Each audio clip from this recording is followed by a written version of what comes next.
Masyarakat sudah tahu bahwa konflik dan operasi militer yang sedang terjadi adalah suatu upaya terselubung untuk melindungi kepentingan sekelompok elit di Indonesia demi menguasai dan menikmati sumber daya alam Papua. Kami memang kagum mempunyai anggota TNI, Polri, BIN, BAIS sebagai kekuatan untuk melindungi negara dan masyarakat dari ancaman negara lain.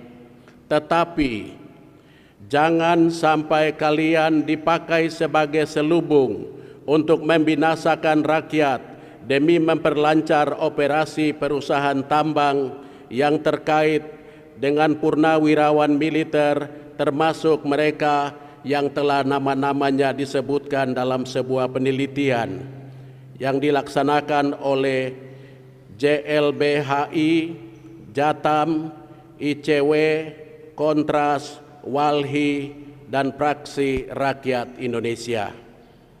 Dan yang ketiga, kami pun bangga mempunyai anggota TNI, Polri, BIN, dan BAIS.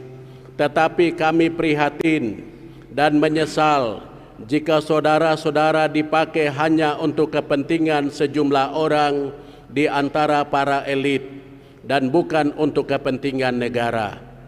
Tentu saudara-saudara pernah mendengar nasihat dari leluhurmu atau dari kakek atau nenekmu waktu masih kecil.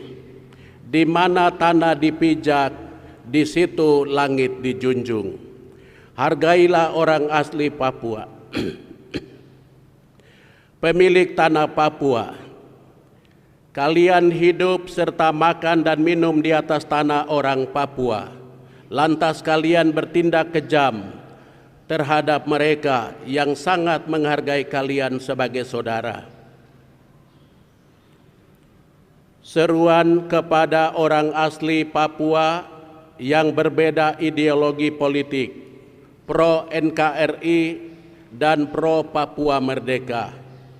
Kami berseru agar tidak lagi memperkeruh keadaan ini demi berlangsungnya zona nyaman atau jeda kemanusiaan, agar mempermudah dimulainya langkah-langkah konkret dan strategi untuk dialog Jakarta-Papua atau Papua-Jakarta.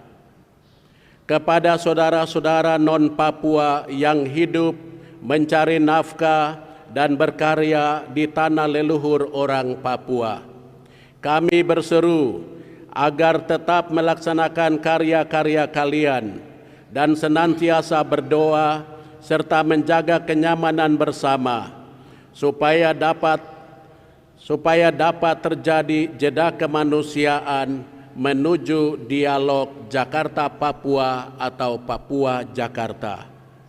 Kepada kelompok orang yang suka memperkeruh suasana di tanah Papua melalui media sosial dengan menyebarkan berita-berita bohong yang mengancam perpecahan serta mengadu domba sesama warga, kami berseru agar baik para wartawan benaran maupun gadungan supaya turut mendukung langkah-langkah menuju jeda kemanusiaan dengan memberitahukan hal-hal yang mengarah kepada pemecahan masalah konflik di tanah Papua.